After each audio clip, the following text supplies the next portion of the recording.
Okay. नमस्कार साथियों, स्वागत है आपका इस चैनल पर और आप जुड़ चुके हैं मेरे साथ। मैं हूं नवनीत मिश्रा। तो जैसा कि 10 डेज सीरीज चल रही है जो हमारी लगभग 7 पार्ट हो चुके हैं। ये 8वां हम लोग सेशन लेके आए हैं और इसमें बहुत ही बेहतरीन तरीके से हम लोग क्वेश्चंस कर रहे हैं। तो सभी को एक बार नमस्कार, स्वागत है सभी का, गुड इवनिंग। पहला क्वेश्चन आप देखते हैं और वीडियो को तब तक लाइक और शेयर कर दीजिए, ठीक है। जब तक हम लाइक और शेयर कर दीजिए दोस्तों के साथ। अगर चैनल पर नए हैं तो सब्सक्राइब कर दीजिए। पहला क्वेश्चन क्या है? विकास शब्द में शामिल है, क्या चीज़ शामिल है विकास शब्द में, यह पूछा गया है पहले क्वेश्चन में। बताइए, सभी लोग जवाब देंगे और बेहतरीन तरीके से, है ना। तो पहला है आपका दिया गया है केवल संरचनात्मक परिवर्तन, केवल कार्यात्मक परिवर्तन। सी दिया गया है कि संरचनात्मक एवं कार्यात्मक दोनों परिवर्तन, और डी है इनमें से कोई नहीं। बताइए, विकास की बात हो रही है, क्या विकास शब्द की बात हो रही है? विकास में कौन कौन से परिवर्तन शामिल है, आपको यह बताना है। तो विकास में दोनों प्रकार के परिवर्तन शामिल हैं, चाहे वह संरचनात्मक हो या कार्यात्मक हो, दोनों प्रकार के परिवर्तन शामिल है। इसलिए आपका सी इज द राइट आंसर। क्या? सी इज द राइट आंसर। अगला क्वेश्चन देखते हैं। दूसरा क्वेश्चन आपकी स्क्रीन पर है। दूसरा क्वेश्चन क्या कहता है कि निम्नलिखित में से लगाव किस लगाव में शिशु माता पिता को सुरक्षित आधार के रूप में उपयोग करता है? निम्नलिखित में किस लगाव की बात हो रही है? लगाव की बात हो रही है जिसमें शिशु माता पिता को सुरक्षित आधार के रूप में उपयोग करता है। पहला है सुरक्षित लगाव, दूसरा है परिहार लगाव, तीसरा दिया गया है विचलित लगाव और चौथा है प्रतिरोध लगाव। आंसर सभी को देना है, ठीक है। तो दूसरा दिया गया परिहार लगाव, तीसरा विचलित और तीसरा प्रतिरोध। तो जब सुरक्षित आधार की बात हो रही है तो पहला आपका राइट आंसर हो जाता है क्या? सुरक्षित लगाव। सुरक्षित लगाव यहाँ पर क्या होता है, अगर बच्चा शिशु माता से दूर जाता है तो वह अपने आप को असुरक्षित महसूस करने लगता है और इसको सुरक्षित लगाव होता है। माता के जैसे ही करीब आता है तो वह सुरक्षित लगाव महसूस करता है, अपनी सुरक्षा महसूस करता है, इसलिए इसे सुरक्षित लगाव कहते हैं। तो सुरक्षित आधार पर पूछा है, इसलिए आपका सुरक्षित लगाव सही आंसर हो जाता है। दूसरा क्वेश्चन देखते हैं। अगला क्वेश्चन, नेक्स्ट क्वेश्चन है तीसरा क्वेश्चन क्या कह रहा है कि निम्नलिखित में से किसे गिरोही की आयु कहा जाता है? गिरोही की आयु का मतलब है गैंग एज। क्या? गैंग एज की बात हो रही है। क्या हो रही है? गैंग एज की बात हो रही है। सभी जवाब देंगे। पहला आपका दिया गया है मध्य बाल्यावस्था, ठीक है। दूसरा दिया गया प्रारंभिक बाल्यावस्था की बात हो रही है और सी है उत्तर बाल्यावस्था या किशोर अवस्था। गैंग एज की बात हो रही है। तो आप इतने समझ गए होंगे कि किशोर अवस्था की बाल्यावस्था की बात हुई है यहाँ पर, क्योंकि गैंग एज कब कब होगी? बताइए। तीसरा आपको जवाब देना है। तीसरा बताइए। तो पहला आपका मध्य बाल्यावस्था हो गया, प्रारंभिक बाल्यावस्था हो गया, ये आपका 2 से 6 वर्ष हो जाता है और उत्तर बाल्यावस्था 6 से 12 वर्ष हो जाता है। मध्य बाल्यावस्था की बात करें तो ये फिर वहाँ पर आएगा उत्तर बाल्यावस्था 12 से 14 में पहुँच जाता है। लेकिन यहाँ दो ही बात करेंगे क्योंकि मुख्य बाल्यावस्था पर दो ही डिवाइडेशन दिया गया है कि प्रारंभिक बाल्यावस्था और उत्तर बाल्यावस्था, यानी प्री चाइल्डहुड और लेटर चाइल्डहुड। तो गिरोह की अवस्था की बात हुई है तो आप प्रारंभिक बाल अवस्था में वह स्कूल भी नहीं पहुंचता है, 4 से 5 साल में स्कूल में एडमिशन होता है, तो वह गिरोह नहीं बना पाता है। तो आप उत्तर बाल अवस्था में गिरोह की अवस्था कह सकते हैं, ठीक है। गैंग एज की बात करेंगे, क्या समूह या ग्रुप अपने पीयर ग्रुप के साथ मिल के जुल के घूमने फिरने लगता है, इसलिए आप इसको गैंग एज कहते हैं, ठीक है। एक ग्रुप बनाने लगता है, उसको बिल्कुल एकदम डिफरेंट, लड़कियां अलग रहेंगी लड़के अलग रहेंगे, इस तरीके से वह डिवाइडेशन हो जाता है। अगला क्वेश्चन आपकी स्क्रीन पर है कि चौथा क्वेश्चन दिया गया है, क्या कह रहा है क्वेश्चन? मनुष्य में तीव्र और महत्वपूर्ण सामाजिकरण की बात हुई है। क्या तीव्र और महत्वपूर्ण सामाजिकरण की बात हुई है? कब होता है तीव्र और महत्वपूर्ण सामाजिकरण? तो तीव्र और महत्वपूर्ण सामाजिकरण की बात देखा जाए कि सामाजिकरण की बात करें तो सामाजिकरण बच्चे की बाल्यावस्था से ही शुरू हो जाता है, ठीक है। वहीं से वह सब चीज़ें शुरू कर देता है, बाल्यावस्था से ही सामाजिकरण होता है, क्योंकि परिवार प्रथम एजेंसी है, प्राथमिक एजेंसी है, या कह सकते हैं प्रथम एजेंसी है या प्राथमिक एजेंसी है किस चीज़ की? सामाजिकरण की। तो बाल्यावस्था के दौरान ही सामाजिकरण आपका तेज होने लगता है, मतलब वहां से शुरू हो जाता है। सभी लोग जवाब देंगे। तो बाल्यावस्था के दौरान सामाजिकरण शुरू हो जाता है। पहला आपका दिया है बाल्यावस्था के दौरान, दूसरा है किशोरावस्था के दौरान, वयस्कता के दौरान, और तीसरा है, चौथा दिया गया है किसी व्यक्ति की पूरी जीवन में। तो तीव्र की बात हो रही है यहाँ पर, तीव्र और महत्वपूर्ण। तो तीव्र और महत्वपूर्ण की बात करेंगे तो क्या होता है, तीव्र और महत्वपूर्ण की बात करें तो किशोरावस्था में, यानी B is the right answer, यानी किशोरावस्था के दौरान तीव्र और महत्वपूर्ण सामाजिकरण होता है। ठीक है, अगला क्वेश्चन देखते हैं। अगला क्वेश्चन क्या कहता है, अगला क्वेश्चन कहता है, 1 सेकेंड, ओके ओके, अगला क्वेश्चन क्या कह रहा है, अगला क्वेश्चन कह रहा है 5वां क्वेश्चन, जब कुछ छात्र जानबूझकर शरारत करके कक्षा के अनुशासन को, किसको, अनुशासन को भंग करने का प्रयास कर रहे हैं, तो शिक्षक के रूप में आपकी क्या भूमिका होगी। कई प्रकार के उद्दंड बालक होते हैं कक्षा में, अगर वह जानबूझकर शरारत कर रहे हैं, कक्षा के अनुशासन को भंग करने का प्रयास कर रहे हैं, तो शिक्षक, अगर आप वहाँ शिक्षक हैं तो क्या शिक्षक के रूप में आपकी क्या भूमिका रहेगी, अपनी भूमिका बतानी है। ठीक है, पहला दिया गया है कि उन छात्रों को निष्कासित करना, दूसरा है उन छात्रों को पृथक करना, और तीसरा दिया गया अपने अधिकार के साथ समूह में सुधार करना, और चौथा दिया गया है उन्हें आत्म निरीक्षण करने और अपने व्यवहार में सुधार करने का अवसर देना। तो पहला दिया गया उन छात्रों को निष्कासित करना, तो निष्कासित नहीं करेंगे क्योंकि चाइल्ड सेंटर्ड एजुकेशन है आपकी, पृथक भी नहीं आपको करना है, तो यह भी गलत हो जाता है। अपने अधिकार के साथ समूह के सुधार करना, अपने अधिकार के साथ नहीं, क्योंकि शिक्षक केंद्रित शिक्षा नहीं है, यहाँ पर बाल केंद्रित शिक्षा की बात हो रही है, इसीलिए हमें बच्चे को अवसर देना है। क्या देना है, अवसर देना है कि वह आत्मनिरीक्षण करे और अपने व्यवहार में सुधार करने का अवसर देना है उसे। ठीक है, सुधार करने का एक प्रयास करेगा, जिससे फिर वह अनुशासन ही में रहेगा और भंग करने का प्रयास कम कर देगा या धीरे धीरे समाप्त हो जाएगा। तो D is the right answer इस चीज का हो जाता है। किसी को दुख तकलीफ, सभी लोग जवाब देते रहिए।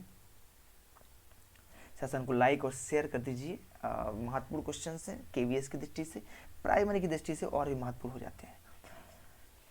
वैसे तो किसी भी पेडागोजी में हो, सभी जगह काम आएंगे आपको। ठीक है, 7वां क्वेश्चन आपकी स्क्रीन पर, बच्चों का आकलन शिक्षकों को किस सामग्री का निर्णय लेने और योजना बनाने में मदद करता है।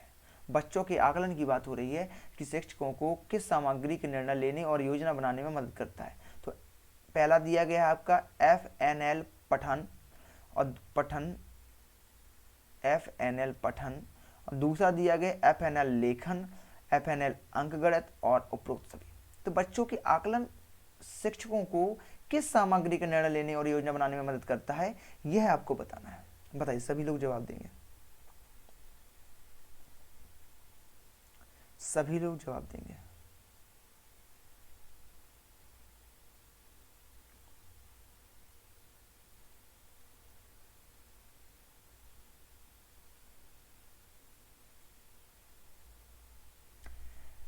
FNL की बात हो रही है, FNL की आपकी बात बताएं।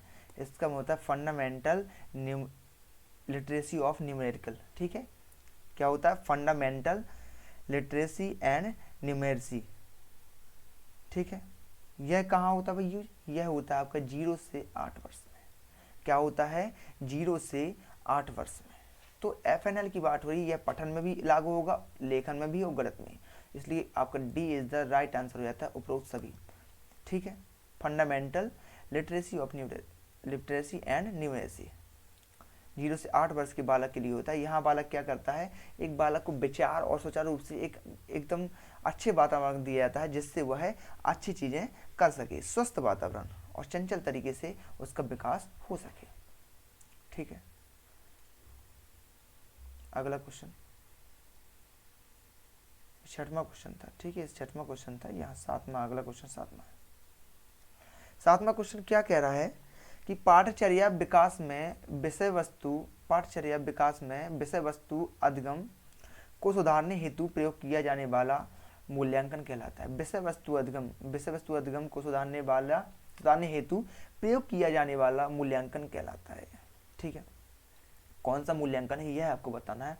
पहला दिया गया निर्माणात्मक मूल्यांकन, दूसरा है योगात्मक मूल्यांकन, तीसरा है नैदानिक मूल्यांकन और चौथा दिया गया है समालोचनात्मक मूल्यांकन। बताइए, सभी लोगों को जवाब देना है।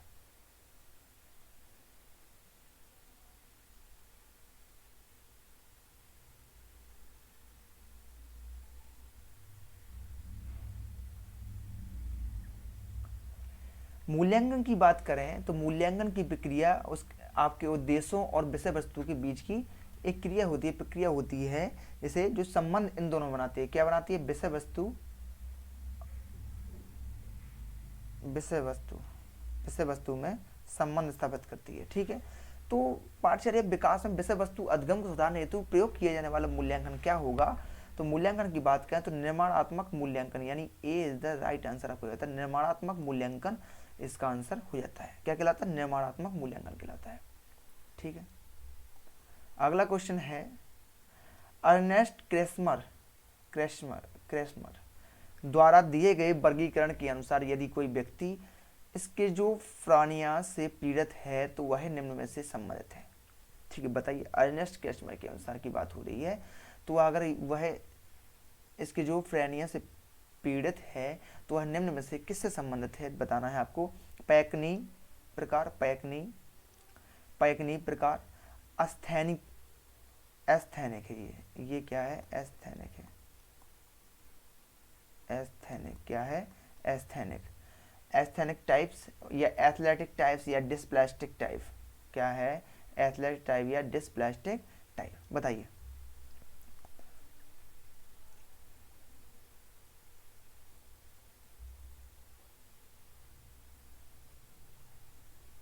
बताइए।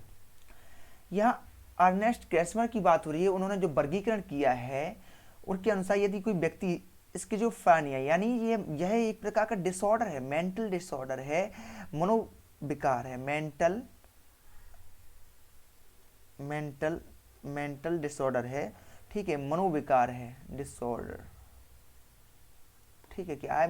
मेंटल डिसऑर्डर है, मनोविकार है, और अगर इसकी जो स्किज़ोफ्रेनिया से पीड़ित है वह निम्न में से किससे संबंधित है, यह आपको बताना है। बताइए,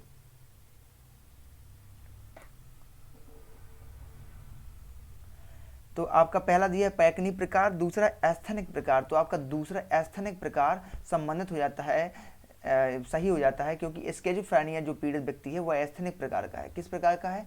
एस्थेनिक प्रकार का है। इस जो इन्होंने अर्नेस्ट क्रेस्मर ने सिद्धांत दिया है, इसमें क्या कहा है इन्होंने कि काया एवं चरित्र, क्या? चरित्र एक दूसरे से सहसंबंधित हैं। काया और चरित्र एक दूसरे से सह संबंधित हैं। क्या है? सह संबंधित हैं। अगला क्वेश्चन देखते हैं। 9वां क्वेश्चन आज की स्क्रीन पर है। 9वां क्वेश्चन क्या कह रहा है? 9वां क्वेश्चन कह रहा है कि एक टीम निर्माता के रूप में नेतृत्वकर्ता द्वारा टीम के सदस्यों के प्रदर्शन के किन पहलुओं का मूल्यांकन किया जाता है।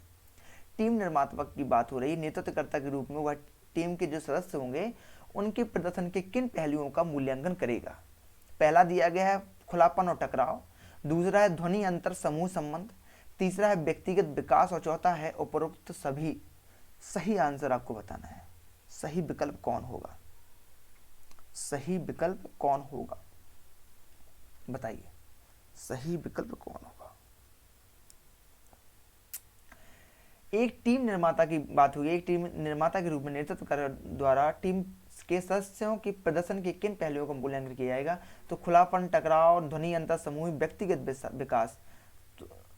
तो क्या होगा? व्यक्तिगत विकास। उनका व्यक्तिगत विकास किस रूप में हुआ है? पर्सनल डेवलपमेंट की बात करेंगे, उसी में ये सब चीजें आ जाएंगी। क्या व्यक्तिगत विकास की बात करें तो सी इज द राइट आंसर। क्या? सी इज द राइट आंसर। अगला क्वेश्चन की ओर चलते हैं। अगला क्वेश्चन आपकी स्क्रीन पर है। 10वां क्वेश्चन क्या कहता है कि एनसीएफ 2000 नेशनल करिकुलम फ्रेमवर्क जो 2005 है उसकी मुख्य विशेषताएं 5 भागों में विभाजित हैं। उस विकल्प पर चयन कीजिए जो एनसीएफ 2005 की मुख्य विशेषता नहीं है। इसमें से जो दी गई हैं तो 3 विशेषताएं मुख्य विशेषताएं होंगी और चौथी जो इसमें विशेषता होगी वो मुख्य विशेषता नहीं होगी। तो नहीं वाला हमें चयन करना है। क्या करना? नहीं वाला चयन। पहला दिया गया है कि स्कूल और कक्षा का पर्यावरण, दूसरा है प्रणालीगत सुधार और तीसरा है पाठ्यचर्या सुधार, चौथा है वित्तीय सुधार। तो एनसीएफ की बात हो रही है, तो एनसीएफ में स्कूल और कक्षा वातावरण यह तो हमें जरूरी है, यह मुख्य विशेषता होनी चाहिए कि स्कूल और कक्षा का वातावरण सही और स्वच्छ हो। ठीक है, तो यह सही है, अर्थात यह नहीं होगा क्योंकि पूछा ही गलत है, नहीं पूछा है ना। और प्रणालीगत सुधार ये भी सही है, इसलिए ये भी नहीं होगा। पाठ्यचर्या सुधार, कैरिकुलम का फ्रेमवर्क कैसा होना चाहिए, अच्छा विद्यार्थी के अनुकूल होना चाहिए, यह भी सही है, इसलिए यह भी गलत हो गया। यानी वित्तीय सुधार यानी डी ऑप्शन आपका सही आंसर हो जाता है, राइट आंसर डी आपका राइट आंसर हो जाता है। चलिए अब लास्ट क्वेश्चन था। वीडियो कैसी लगी लाइक शेयर करके बताइए, सभी लोग लाइक कर दीजिए वीडियो को और शेयर कर दीजिए दोस्तों के साथ, ठीक है ओके। और आप लोग शेयर कर देते हैं, थोड़ा याद दिलाना पड़ता है सभी को। एक बार फिर से नमस्कार, और फिर मिलते हैं नई वीडियो के साथ, तब तक के लिए अपना बहुत बहुत ख्याल रखिएगा।